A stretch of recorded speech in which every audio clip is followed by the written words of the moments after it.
Bisa, Pak. Halo, bisa ya? Ada yang akan skripsi pakai foto jarak dekat di antara kalian?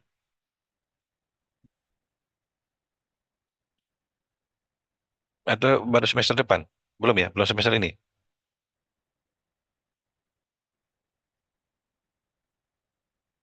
Gimana? Ada Si ini, beberapa yang udah skripsi semester. kamu sudah, Chris? Sudah, Pak. Oh, masih ada yang belum punya judul? Valdo,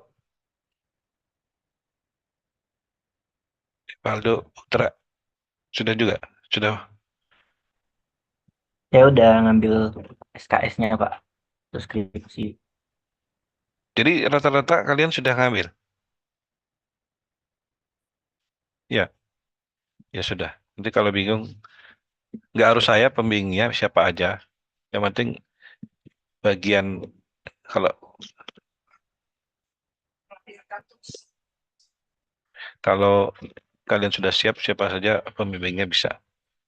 Ya, saya mulai ya. Ini saya stop dulu. Saya mau bicara ini hasil dari salah satu tugas akhir. Sebentar. Tentang ini. Sudah pernah ke Ratu Boko kan? Coba. Ruth Nadia ada. Iya, Pak. Udah pernah ke Ratu Boko? Belum, Pak. Oh belum. Besok sebelum UTSM ke sana deh. Lewat aja. Siapa yang sudah pernah?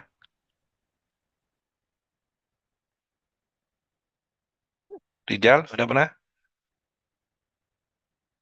Udah pernah Rizal? Belum, Pak. Oh, kok banyak belum. Besok ke sana sama Ruth. Fadia, Belum, udah Pak. pernah? Belum juga. Belum. Kalian harus kemah di sana tuh.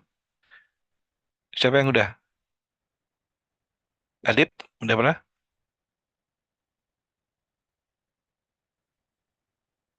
Oke, ini aja singkat cerita. Apa yang khusus dari Ratu Boko? Saya langsung ke hasil salah satu hasil dari temanmu aja ya. Jadi khusus yang spesial di sana, kalau Anda lihat gambar ini, kelihatan ya. Jadi karena itu, aduh, sebentar loh. Karena itu situs keraton, jadi gede. Ada bangunan, ada kawasan. Jadi ada dua. Ada bangunannya, ada kawasan. Jadi mau tidak mau, ini contoh ya. Kelihatan gambarnya ya. Ini kan tapak situs keratonnya, tapi keseluruhannya itu kawasan. Kawasan Ratu Boko itu di puncak bukit tuh di naik ke Prambanan. Kalau dari sini bisa lihat Prambanan bawah. Ini ada pintu gerbangnya. Jadi ada kawasan, ada objeknya. Nah, kemarin skripsinya pemodelan kawasan. Kalau mau Anda lanjutkan, yang sudah ada itu dilengkapi dengan pemodelan bangunannya. Kira-kira begitu ya. Ini hasil yang kemarin dikerjakan. Aduh, sebentar. Nah, ini ada. Nah, ini hasilnya. Jadi ini pintu gerbangnya kalau masuk kan dia topografi ini di atas bukit nih, tinggi. Pintu gerbangnya ini terus masuk dan seterusnya. Ya. Nah, nanti masing-masing ini kalau Anda mau ini didetailkan, nanti tapak hasil bangunannya dicemplungkan ke, nah, ini kan juga di bangunan. Dan ini kelihatan nggak gambar saya? Kelihatan, Pak. Nah, jadi ada banyak bangunannya. Kalau mau lengkap ya harus diturun terrestris dan airborne. Ini airborne-nya, di terrestrisnya khusus interestnya ke tempat bangunan. Nah, bagaimana dia menghasilkan memasang tapaknya bagaimana? Ya kan ada GCP di sini. Anda bisa pakai fitur-fitur ini atau yang ada di fotonya. Nah, misalnya foto ini, Anda kan bisa pakai ini. Ini GCP-nya juga nggak pas-pas banget ya. Anda bisa pakai semua objek sini sebagai GCP untuk menaruh bangunan bukan kalian. Ini dihasilkan skripsi dikerjakan dengan instrumennya eh, apa namanya drone aja kayaknya. Saya lupa ini. Terus ditambah pengukuran ini. Ini kayaknya semua ya ke posisi sana. Oke. Ada lagi eh, juga tugas akhir. Eh, sebentar ya.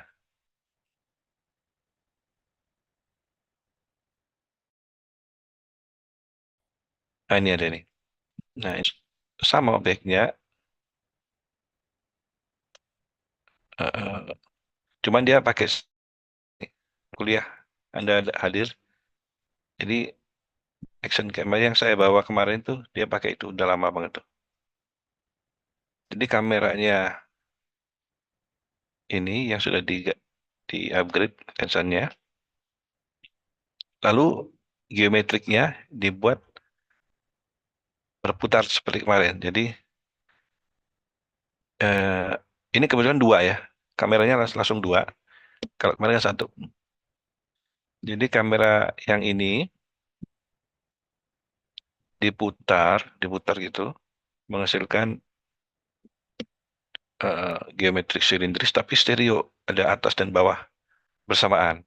Jadi tidak dua kali tapi sekali putaran karena atas dan bawah kameranya.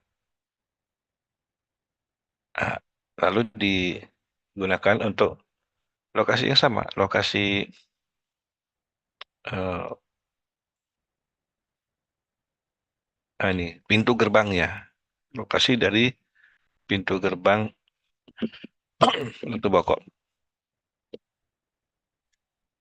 dan seterusnya ya. Jadi hasilnya ini. Jadi digunakan kamera 360 karena ini sempit di tempat-tempat pintu ini sempit. Nah, ya. Nah, contoh seperti ini. Ini setelah jadi nanti ditempelin ke lokasi yang tadi yang yang ini, yang di sini. Dia pintu gerbang, ya pintu gerbang ini. Ini terpecah ya, kurang-kurang. Ya, jadi gambar kamera saat ini ya bisa Anda perlakukan spherical, cylindrical dan diputar jika eh, lokasi objekmu sempit banget, sempit. Ruang untuk memotretnya sempit. Mungkin dipakai ya. Yang skripsi terkini itu situs Warung Boto, juga pakai spherical. Dan nanti ada yang lebih luas ini hamparan ini bagi kawasannya, jadi kombinasi. Bagaimana caranya menggabungkan? Iya pakai GCP atau pakai fitur yang ada muncul di foto ini sebagai koordinat. Dengan kalau saya baca koordinatnya kan ada ini setiap titik ini. Itu ya. Ini kalau yang mau dicatat lagi. Jadi yang akan ditanyakan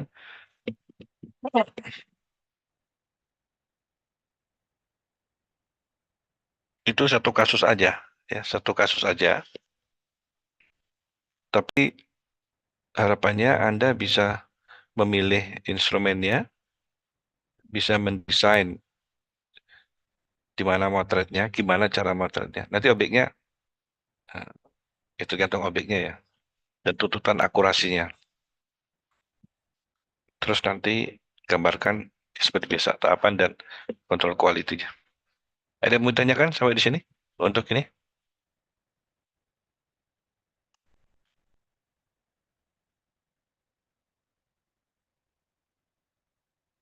Cukup ya? Hmm,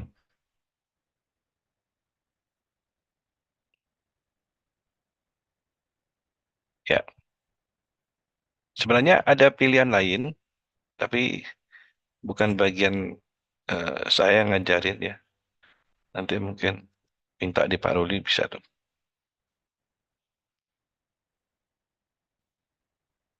Ada, saya beri contohnya aja ya, videonya aja ya.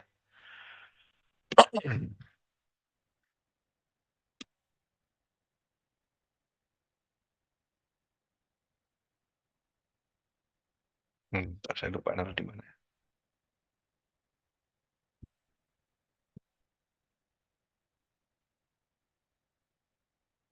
Nah, mungkin di ini aja, di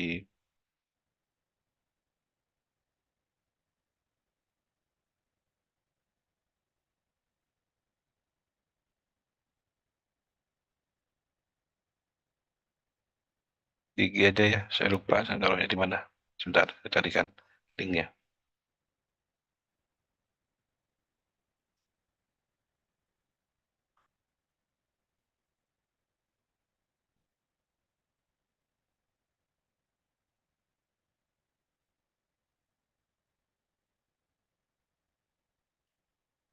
Oh, sebentar, panjang nih. Sebentar, saya harus login dulu nih.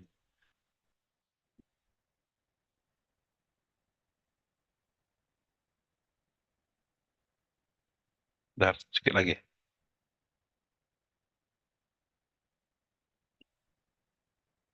Jadi tadi pilihan yang paling baik untuk sudut sempit atau indoor itu kan spherical, ya kan? Tapi sekarang ada teknologi ini, LiDAR SLAM nih ya, yang bisa lebih efisien. Oh, sebentar, sebentar. Saya berikan videonya, saya carikan videonya, sebentar.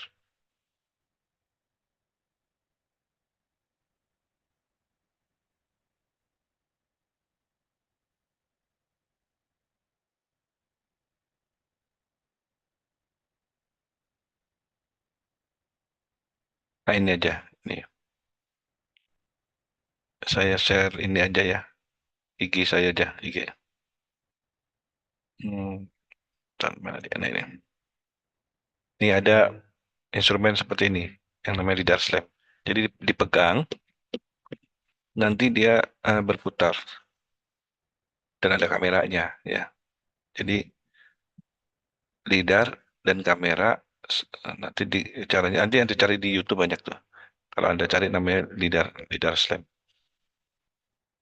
Cara pemakaiannya ya tinggal tinggal jalan. Saya lupa naruhnya di mana ini filenya.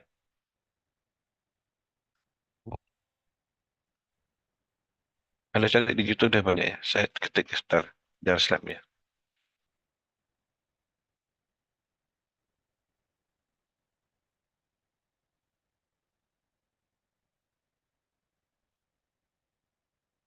Nah ini terakhir aja ya sebelum. Jadi pemakaiannya tinggal jalan aja. Ntar dulu, ini malah iklan dulu nih.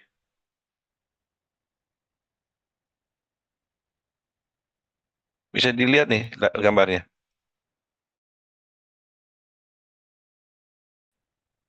Yang saya cari.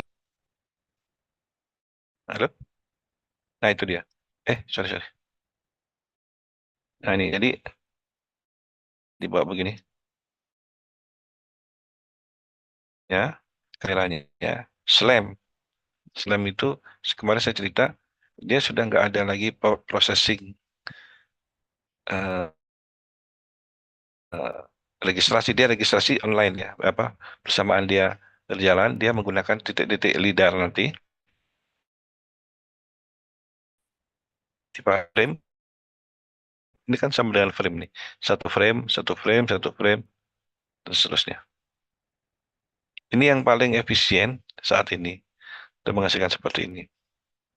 Jadi kalau tadi si Ratu Boko tuh pakai ini, eh, kalau sampai menggambarkan apa namanya bukan fasad apa namanya, ukiran tekstur reliefnya nggak bisa. Ini resolusinya semua resolusi lidar tidak mungkin mengalahkan resolusi kamera. Jadi lidar pasti lebih rendah resolusinya dibandingkan kamera. Kalau Anda mau explore ini, skripsi ini bisa. Instrumennya saya ada. Exercise-nya terserah di mana nanti dimanfaatkan. Apa keuntungannya lidar dibanding kamera? Ya, dia nggak harus tunggu cahaya, ya. Jadi dia tidak memerlukan cahaya karena dia bisa menembus menembus yang lain.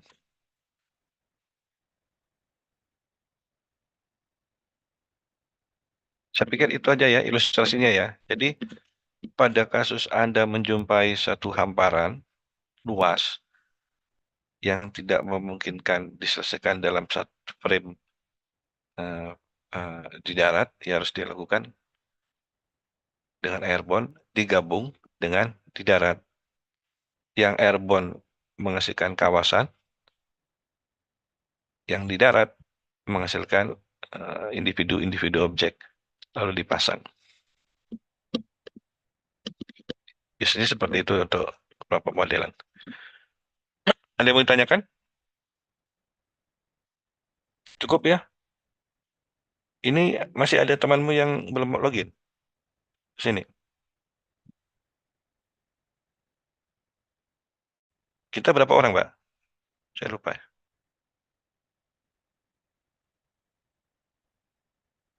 Saya pikir udah semua nih, 30-an orang, 36.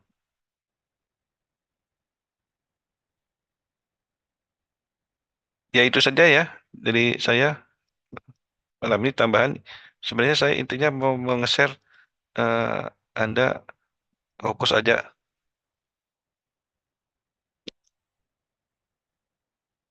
di sini ya. Hanya satu kasus aja. Jadi nanti kelihatan kalau Anda paham kan tahu dari memilih instrumen aja sudah kelihatan. Ya itu saja tambahan malam ini sedikit. Kalau nggak ada yang ditanyakan lagi, saya sudahi, saya tutup. Gitu ya. Jaga kesehatan selalu. Minggu depan sudah tes. Ya, salam sehat. Assalamualaikum warahmatullahi wabarakatuh. Waalaikumsalam Saya tutup. warahmatullahi wabarakatuh. Waalaikumsalam. Terima kasih, Pak. Terima kasih, Pak. Ya.